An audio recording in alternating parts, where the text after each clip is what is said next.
Hello, everyone. Welcome to another episode of Creatively Free. I'm your host, arielgrace. Today, I have the delightful privilege of having my guest, Lauren Spangler, on, who has a background in, like most guests of mine, multi-passionate, art, music, and she's a coach. And I'd just love you to introduce yourself. Thanks for having me, Ariel. It's a treat to be here. Yeah, I'm a creativity coach. I'm also a painter, a musician, a writer, and a wife, and a mom of two young boys. So, never a dull day here at my house. Yeah, absolutely. And so today we were going to talk a little bit about kind of your background and what led you into all of these paths, the windy path of your creative journey. Give me a little bit of background Yeah, how you navigated that. it has been a windy path. I started out with two dreams. The first one was to be an artist. I've always loved making music, making, painting, drawing, making stories. And so from a kid, I always wanted to sort of be an artist. And I had this vision of having a big impact with my work. And the second dream was being a mother and being playful and present and building this really, I was pictured like this peaceful, sort of stable home life with children. And about 10 years ago, I was living out dream number one. I was working as a musician in London, England, and I'd gone to school for music. I had released an album. I was having the time of my life. Creatively, it was very fun and adventuresome. And financially, things were just going belly up. I was just in this infinity loop of gigs that were not paying enough. I was struggling to find collectors for my art. I was really struggling to make ends meet. And at one point, I realized that dream number one was never going to pay for dream number two. And I Hmm. sort of had this kind of hard moment where I started to worry that while I was chasing this dream of becoming an artist, I was going to miss the boat on building the family life that I also really wanted to have. And so, at this particular low point that I look back on now and realize was totally creative burnout, um, I decided to just take a hard left turn. I stopped working as an artist. I flew back, moved back to my hometown, built a totally different career in a totally different industry. And I just redirected toward this new North Star of building this really stable, kind of settled lifestyle. And that worked for about 7 years. I wound up with a beautiful home with two amazing little boys, a wonderful marriage, and this really spectacular life that I'm tremendously grateful for. And I thought, okay, the creative thing, like I've outgrown it, or it's this past chapter, and now I'm living like my real grown up life. And then suddenly I realized that dream number one had not gone anywhere. And I was actually on maternity leave with my second baby. And in the middle of the night, I kept getting these shocks of like creative impulse, like wanting to go write a poem or paint a painting or make some music, which was just an infuriating time to have like a creative awakening because if you have talked to a parent, right, they will tell you that sleep is the number one commodity when you have a newborn. And the thought of trading sleep to go like paint seemed Hmm. ludicrous to me. So I tried to put it off and ignore it. And eventually it was such a persistent desire. And I started painting again. I started writing music again. And so then I was faced with this clash because I still wanted to be an artist. I also now had financial obligations. I had a mortgage to pay, I had children to support. I had this whole lifestyle that I wanted to still maintain. And that began this process of reconciling how can I have creative fulfillment and not give up the financial stability that I'm depending on? And how can these things live in harmony? And how can I start to deconstruct a lot of the assumptions I've had around what it means to be a good artist or what it means to be a good mother? How can I bring these things into a little bit more congruence? And That was a deeply challenging but extremely rewarding process, and now I'm a few years on the other side of that, and I'm happy to say I am living dream 1 and dream 2 at the same time. I love my life as an artist, I love my life as a mom, and now I'm devoted to helping other artists who are in the place I was in, several years ago where they're feeling trapped and frustrated and blocked, helping walk them through that same transformation and find that same sense of creative freedom. Freedom. Here we are, right? That's the title of your show. That's my passion now, and so this is one reason I love your show because I feel like this is an important conversation for artists to have, and so I'm excited to be here today and talk with you about it. Yeah. Oh, it's beautiful background. Thank you. So many little threads that I could pull at. I did poll some folks in my community at one point, and I said, what was the main thing blocking you? Your perception of that, of course, Mhm. from your creative expression, your creative freedom. And the main feedback that I heard was financial means. Absolutely. Um, Mhm. and I think that, like that kind of gets wrapped in where we spend our time and why we spend our time certain ways. And yeah, I Mhm. think modern day we have a lot of competing desires, like you shared, and um, finding balance is kind of what you mentioned the word congruence, which is a coaching Mhm. part. Balance is a synonym. Yep. That's maybe Yeah, more straightforward. Yeah. yeah. But I Yeah. think, well, the reason I'm pulling that out is because, artists also have a reputation generally. I admit to this myself, for like drama, like feelings are big and they're, all of these things. And I've observed, like, even with creative expression, one of the experiments that I've played with is like the inner game tells you that thing you need to do is like the full thing, like it'll take all of Yes. the time. It's you're on, like, for you, like you're touring, all whatever, that will paint the vision, the drama Yes. the artist will in Uh-huh. you. And then it's like remembering that maybe there's a possibility that that's actually your block, that's your ego Mhm. trying to prevent you from finding other routes, essentially, to where you can feel fulfilled. It Yes. just looks different, and you Yeah. are, like, that energy is moving and you are creating, but the way that you see it as, you know, the only way. Yes. Yeah, that vision and that drama can be our superpower, right? Like that's what allows us to sort of ideate and think out of the box and do all. It can also be our Achilles heel because we can make a lot of meaning and layer on a lot of value charge around ourselves, our identities, our worthiness as a creator, what that means. And the interesting thing in my experience is that when we're holding on really tight and like gripping this definition of what it means to be a successful artist, in a lot of ways, that can actually block us from seeing the opportunities or taking the steps we need to take to actually experience that. Versus when we can get a little more neutral and get a little more honest around what we want to do, why we want to do it, and the constraints we're operating under, then we can start to see um, a little bit more clearly what our pathway can be and how we can overcome those hurdles. And it's weird. As soon as I stopped being so desperate to be a professional artist, I started selling my art. And that was just such a mind bender because it was like, man, all I wanted to do for so many years was sell my artwork and I was selling nothing. And then as soon as I removed that expectation and started sharing my work from a place of just joy, like I made this thing, I love it. I hope you love it too. Like let's just enjoying it, suddenly that enthusiasm was contagious and that joy spread. And all of a sudden, I ignited this interest in collectors who I never asked for, who are now wanting to bring my work into their homes.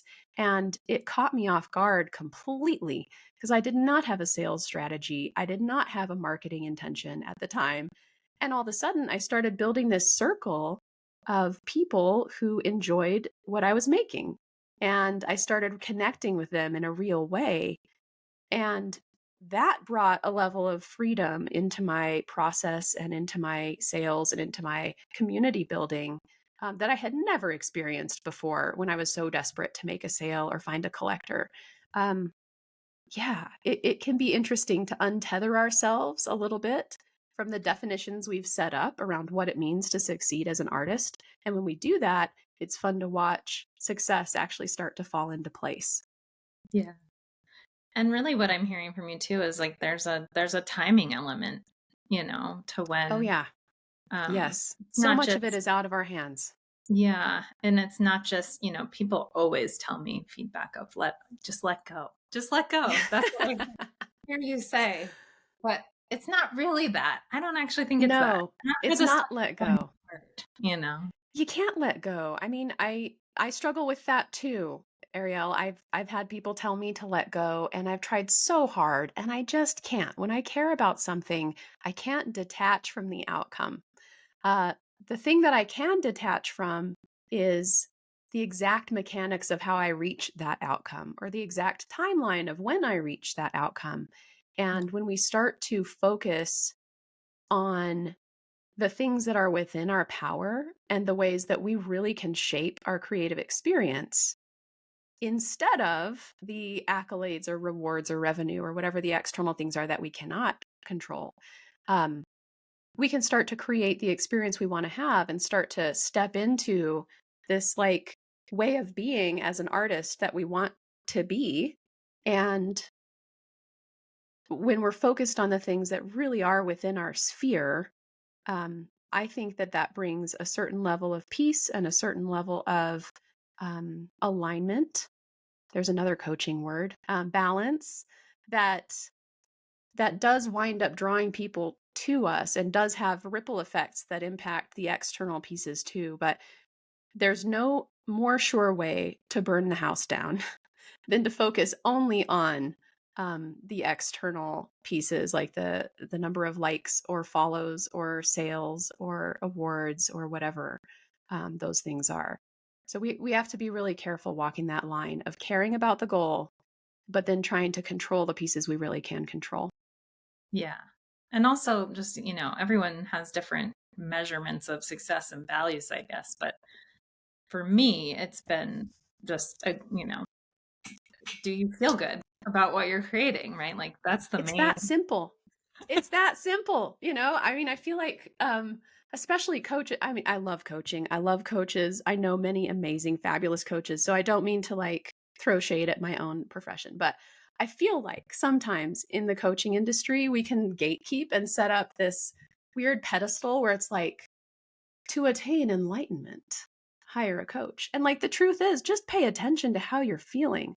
And if you're feeling good when you're in your studio and you're feeling excited about your work and you're feeling like you can access flow state, well, then great.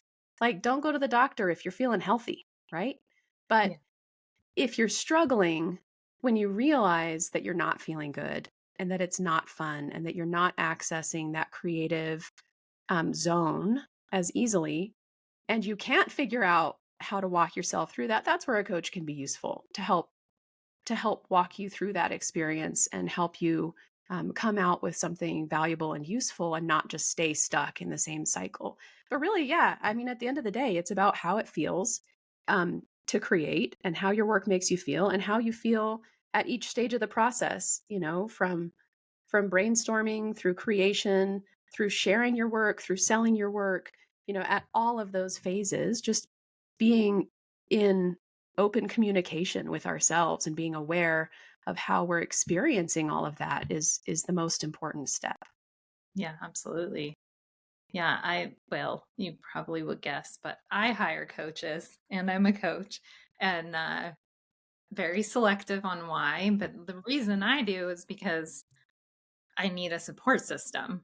I need Yes. to hear myself Yes. through other people that are trusted Absolutely. and like reflect. Absolutely. Um, Yeah, it's and important.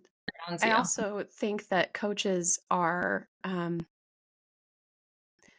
sometimes you need a touch base. Sometimes you need to just take stock and go like, am I still am I still doing okay? Like you go for an annual exam, I suppose. Here I said, Yeah. don't go to the doctor if you're not sick. But once a year, we go to the doctor to say, like, let's look Right. under the hood and make sure there's nothing lurking there. Yeah, I mean, obviously, I'm a coach, so I think it's important and I see the value. I think that it's helpful when you can bring into that relationship a specific struggle or a specific pain point. And when you can get clear, at least on where the challenge is, it makes it a lot easier to make good use of time with a coach. Yeah. And for me, I found that it can be really lonely at the edge of creation. And if you are Absolutely. listening to this podcast, you're for sure interested in that, Yeah. it's lonely because you don't actually know what's going on.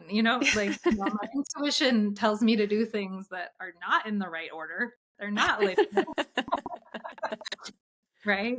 And so I think it's also comforting in that way to have people that might be a little bit ahead of you or in, the niche or areas that have been successful in something that you're kind of, moving into um, to help. 100%. Yeah. Yeah, if Funny you're an how- employee at a company, you're surrounded by people who practice that craft, right? So you have mentors who can help guide you. You have others that you're helping pull along because they're just starting or whatever. And I think that having that ecosystem is important because without that, we can sort of just live in this little vacuum, like trying to make something of nothing. And like it can be, you're right, it can be a very isolating experience. Yeah. So I think now might be one of the best times ever to be a creator because you can tap into those communities. Like connection is now divorced from geography. Like you and I can have this conversation wherever we are in the world. Like we can connect and talk shop and compare notes. And that's a very helpful experience and way to get through some of those challenges that come with being an artist. So, yeah, I agree. That's a great point. I think that's really so important to realize as well as the, you know, as far as being creatively free, like actually it's overwhelming, I would even say, the amount of opportunity that we have to do Hmm. something with our creativity and like turn it into something or another that, has a commercial value as well. Yeah.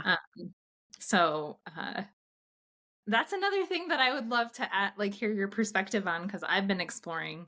I'm too many multi-threads. I always admit that. Right? Um, Too many? That sounds like a value charge, Ariel. it is. I mean, I think it's objectively too many. That's fair. That's fair. That doesn't mean I'm going to stop doing that.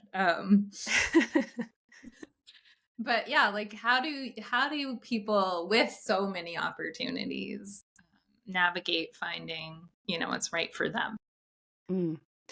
That tormented me for a long time because I thought, well, I would be a better painter if I didn't also get distracted making songs. Or I could put out a lot more albums if I didn't keep stopping to go illustrate picture books. Like, man, I kept kind of giving myself grief over what I perceived as momentum killing distractions, right? And it actually held me up for a long time because I felt like I had to commit to one name tag in order to be any good at it. Like that I had to choose.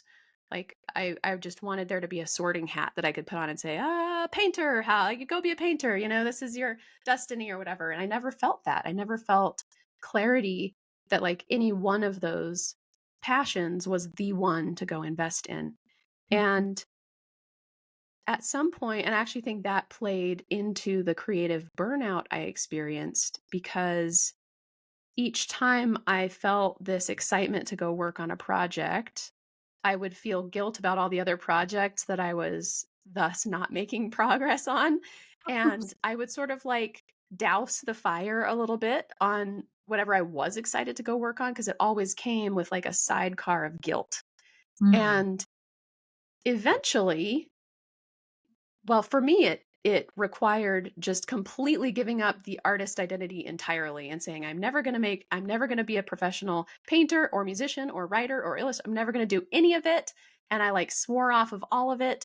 And somehow in that crisis of identity, I gave myself the freedom to just care about what I cared about in the moment.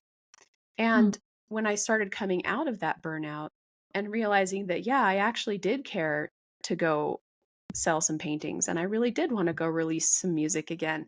Um, what I was able to do was recognize that each of those creative projects was just a different facet, just a different expression of the same core drive to go make things. And that when I learned a new technique in painting, I actually found that in some really interesting ways, it would improve the way that I approached music. And I would like find myself singing better because of this new painting thing I had discovered. Or like when I created a piece of music that where I was trying something new or experimenting with a new technique, I would suddenly find that I was perceiving of story building in a different way. And my picture book projects started to evolve too. And it's like this weird little grab bag of creative skills and passions that I had were all sort of growing alongside each other.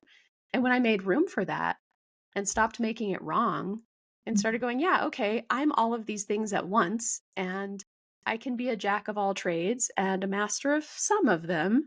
Um, that's okay. There's room for that. And maybe I won't go as fast if I was putting all of my time and energy toward just one of those avenues. Sure, my output could increase and I could be making things faster.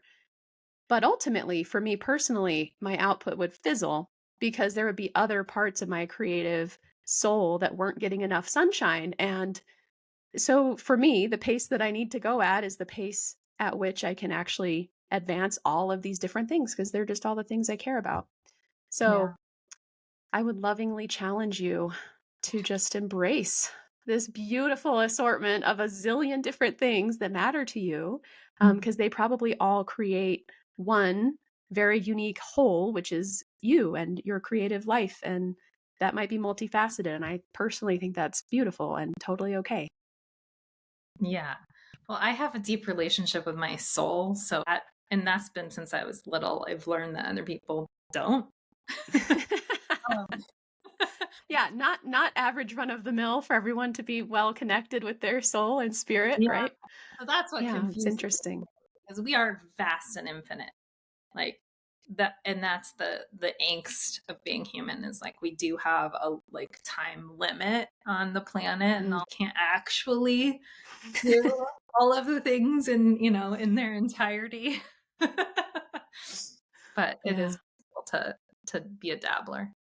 One thing I like to do is to follow the soul. Like if you have this really beautiful connection with your soul and your impulse and like you know how to follow that instinct and that intuition, then I would wonder if you actually don't want to do all of those things at one time.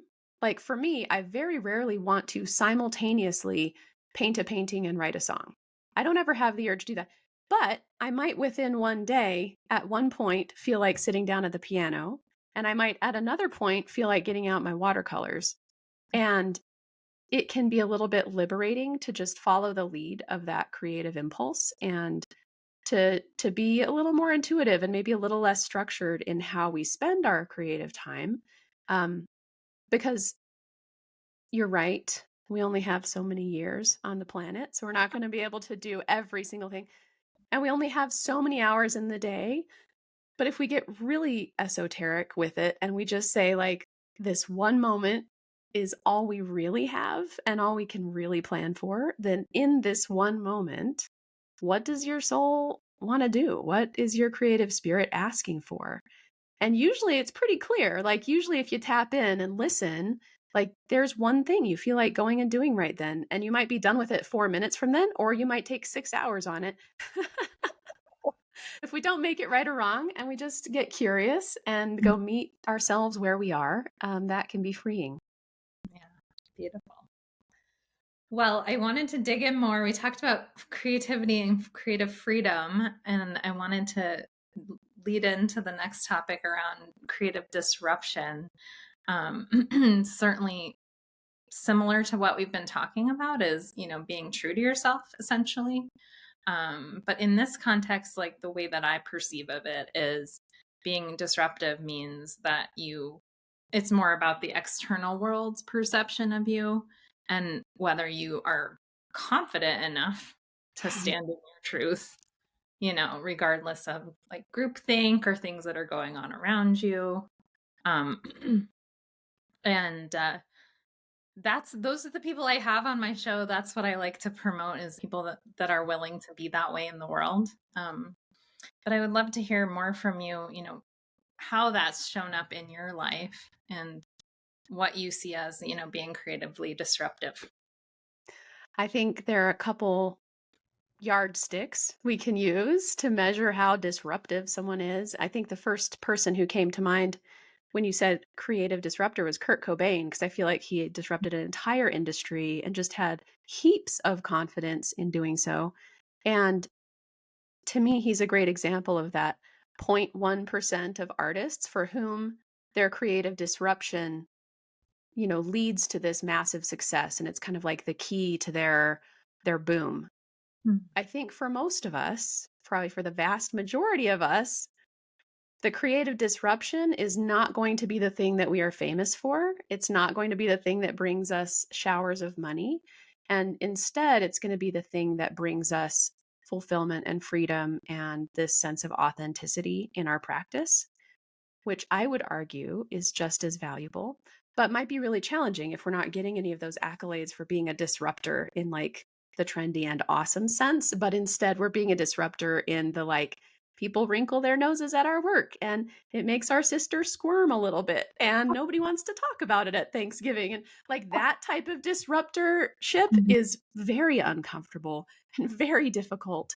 And I think it requires a lot of courage and tenacity and persistence to be a disruptor in that way and not immediately pull back from the discomfort that it causes around us.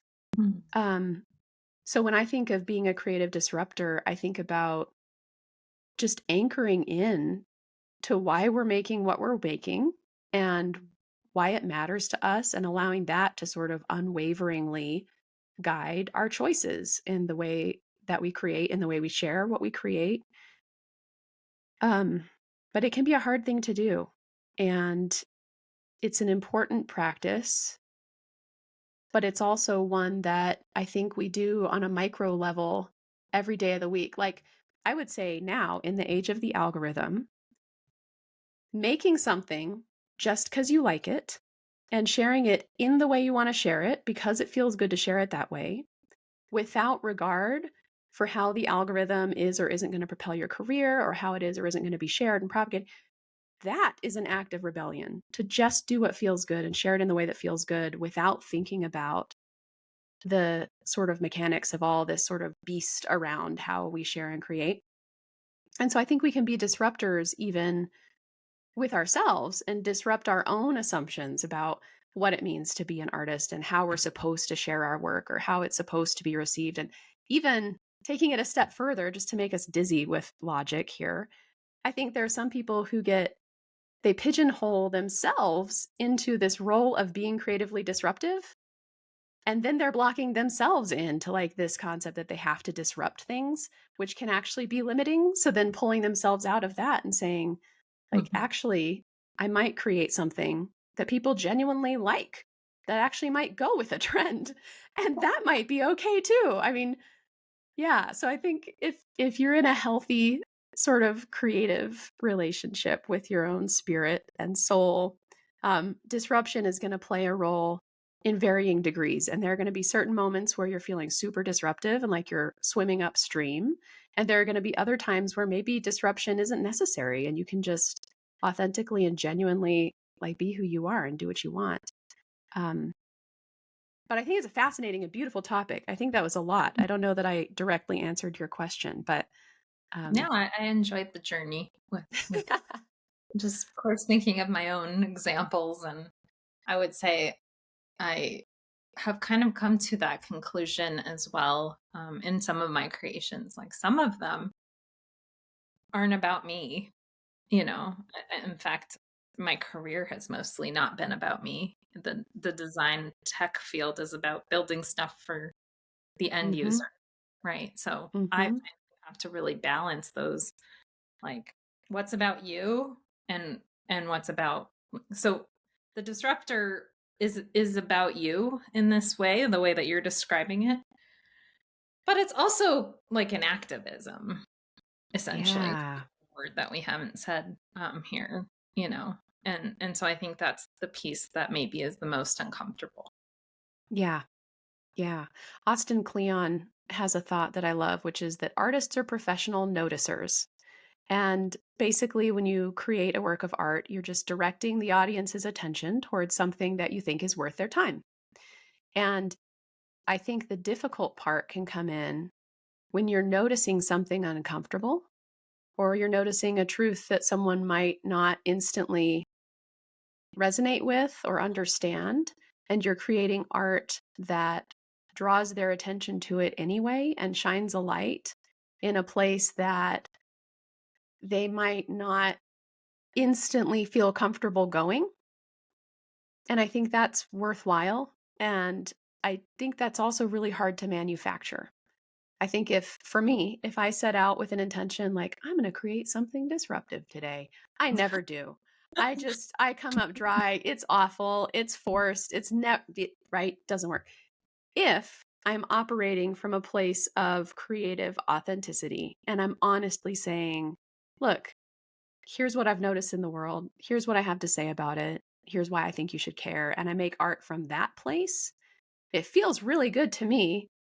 And sometimes it can be disruptive and uncomfortable to others. And I think that's the piece I hear you talking about is how can we lean into that discomfort and allow that wave to happen because we prioritize creative authenticity over maintaining the status quo and allowing our audience to remain comfortable if that's not what we think would most serve um, and cause the most helpful, beneficial impact with our work, right? Yeah, absolutely. And you might just have different channels, you know, different ways of communicating these different parts of your Yeah, that's a experience. great idea. Yeah. Yeah, it's beautiful. I mean, obviously, artists create to process often, right? And so, of course, there's going to be things that will make people uncomfortable. That's Yeah. fine, you know? Yeah. Yeah. Yeah. And some of that, there have been things that I've made that I've created and gone, wow, that's a real thing. Like I just expressed a truth for myself through that. And about half the time, it's something that I think is useful to share. And maybe the other half the time, I'm like, I made that for me. Yeah, that's going to stay in the folder. And that's okay. That doesn't have to be shared. That can be just as real and valid and deserve being, but it can deserve being in a special corner of my studio. It doesn't have to be out in the world. And so that's the other piece as an artist. I think it's important to know when we've expressed something that is both meaningful to us and useful and meaningful to others. And a lot of times, the pieces that have helped us make meaning can help other people make meaning. And I think that's probably where we feel the most reward, right? Is where you express this thing from your deep soul and you put it out there to me, understand my experience more. And that's the magic. I think there are also times where we render something from the depths within and we look at it and we go, you know what, this might not serve anyone, or this might not be ready. Maybe this needs some more time to incubate before it's really ready to be put out into the world.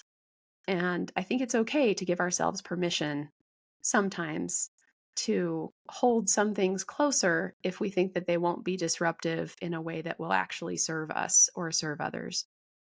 Yeah, absolutely. And like you mentioned earlier, I mean, the biggest challenge is being seen these Yeah. days, right? Yeah, So, it's hard, man, and we can get wrapped around the axle on that really easily because it feels difficult, and I think that's where, going back to your point earlier around what we control, and if we get too hung up on measuring our level of visibility or, you know, metrics that not only do we have no control over, but the rules of the game can change so fast. Like as soon as you feel like you've figured out exactly what combination of actions are going to lead to you reaching a new person, um, it's all going to shift and you're going to have to learn a new game. And so that's important. And I think we have to play that game. We have to be able to go out there and find a way to connect with people, but that can't be the North Star. That's a tricky that's a tricky goal to orient everything around because it changes so much and because there's such variation week to week, month to month, year to year on how you feel you're doing at that. That's a dangerous thing, I think, to use as your only compass. Yeah, absolutely. Modern day and content creators, like we're talking about that general, artists putting their stuff out in the world. Now there's now this combination of you, the brand of you, the individual, the person, and the art, and the Hmm. thing. I feel like that wasn't the actual main way that artists existed like 15 years ago. Yeah. And Yeah. so I think that's also probably part of the like learning curve that you're, talking about here, and the willingness to, 'cause a lot of artists don't want to be seen. They want their art No. to be seen. Yeah.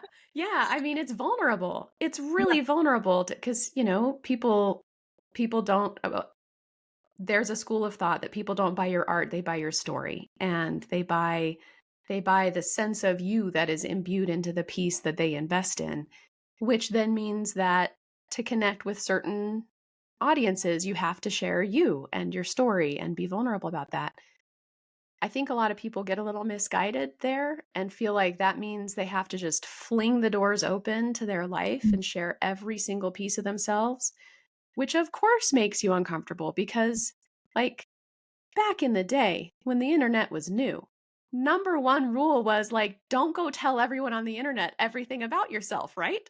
And so I Yeah. think a lot of us have this instinct like, maybe it's not a good idea to just go tell everyone everything about my life. I don't think that's a bad instinct. Like, do I think we can be honest about who we are and what motivates our work and what we're struggling with sometimes and what our path is as an artist? Yes. Do I think that audiences resonate with that and that it's humanizing? Yes.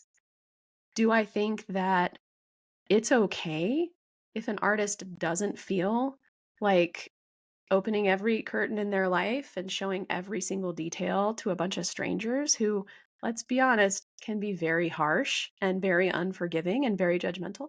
Yeah, I think that that's kind of a self preservation instinct. And for each artist, it's going to be a different threshold where they're comfortable sharing. You know, I've been connected with artists who share every detail. I mean, I know when their kid has a stomach bug. Like, I know what is happening in their house, right? At any given moment because they're sharing about it right then. And there are other artists who I'm connected with, whose work I adore and feel very connected to. And I couldn't even tell you if they live alone or if they live with others or where they live. Like, I don't know any details of their personal life. And that doesn't faze me, like, because I still love their music and I still buy all of their records. And I most respect artists who show up at whatever level is comfortable. And if they enjoy, like, going open kimono and just sharing it all, that's fine. That's fun. That's entertaining. And if they don't and they're a little bit more private and they're a little bit more guarded, um, I don't mind that. Like, it never dulls the shine on their work for me personally. So when Yeah. I'm working with artists, I encourage them to just be honest with themselves about how they like to connect with people and then let that guide the way they relate online. Yeah. That's beautiful. That's mainly what I was hoping you would say, all of those things. Here's your permission right now, Ariel, recorded permission to just, use the internet in the way that you want to connect with the people you care about in the way that feels good. And Right. when you do that, then the way you're enjoying it is going to come through and that's magnetic and people are going to resonate if you're having fun showing up the way that you want to, right? Right. Absolutely. Yeah. Well, me personally, it changes so Yeah. much. Like the Yeah. back to this whole, multi-passionate, like, Hmm. oh, I'm done with that, next Not story. predictable. Yeah. Me too. Me too. Yeah, I change horses midstream more than I stay on I think I just ride horses through the stream and jump from one to the other. I don't think I ever actually just take one horse from point A to point B. I'm really comforted to hear you say the same because sometimes it feels totally dysfunctional. But yeah, at the end of the day, that's what feels good. And that's how I enjoy making. And so, It's power to us, I guess. so what just before we wrap up, I'd love to hear what creative project are you working on right now? Oh, right now I am just loving coaching. Um, I've started working with a bunch of different creative people, even outside of the realms where I've worked personally, and started seeing the commonality between different disciplines and how different artists get stuck and how they get unstuck and how they set goals and how they meet those and what holds them back. And what I've noticed, um, to answer your question, I'm working on a book. That's the answer. But Oh, cool. yeah, what that book is about though is that whether I'm talking to a painter or a musician or a jeweler or a dancer or a muralist, all of these creatives seem to have in common this really healthy relationship with their creativity, and the way that they relate to their creativity kind of drives the health of their career over time. That has fascinated me lately. And so I've been really interested in helping artists take stock of their relationship with their creativity, sort of understand how the way they're relating to their creative spirit is impacting their level of enjoyment or consistency or fulfillment and all these outcomes that they're driving for. Um, and what I'm working on right now is I'm putting together a framework that can help people who are feeling disconnected from their creativity um, not only get clear on where they want to go and why they want to go there, but also bridge the gap between what they're envisioning creatively and what they're experiencing day in and day out, and what those tangible steps are like in real life to actually get them into that creative vision and fulfilling that creative desire. Um, so that's what I'm the most excited about. When I wake up in the morning, that's what gets me out of bed these days. Um, Framework and a book. Awesome. That sounds yes. really Yeah. neat. It's Thank beautiful. you. Yeah, it's a lot. It's exciting and it's fun to watch. It's I fun feel to like watch other a people. quiz or something here too. Well, since you asked, I did put together a tool. It's a self-assessment tool that is totally free. I don't even need an email to access it. I call it the Spark or Sputter test, and it's about 10 minutes long, and it gives kind of a holistic picture of um, sort of where you might be really strong in your relationship with creativity, or where there might be some places that you could make changes to experience more fulfillment over time. And it's, yeah, anyway, it's free. Anybody can use it. So if you're listening to this conversation and you want to take a pulse on your own creative well-being, then head over to laurenspangler.com/spark. And that's where a lot of people get started and get introduced to me and my work. And if you want to see what I'm working on in my studio this week, I also hang out on Instagram. I'm at Lauren Spangler, and I would love to connect there too. Amazing. And I will include those links in the so system. Well, this has been a delightful meandering down your creative journey and where you're headed next. So It's thank been you a so much. blast. Thank you for the time. Thank you for the opportunity. I hope this helps people.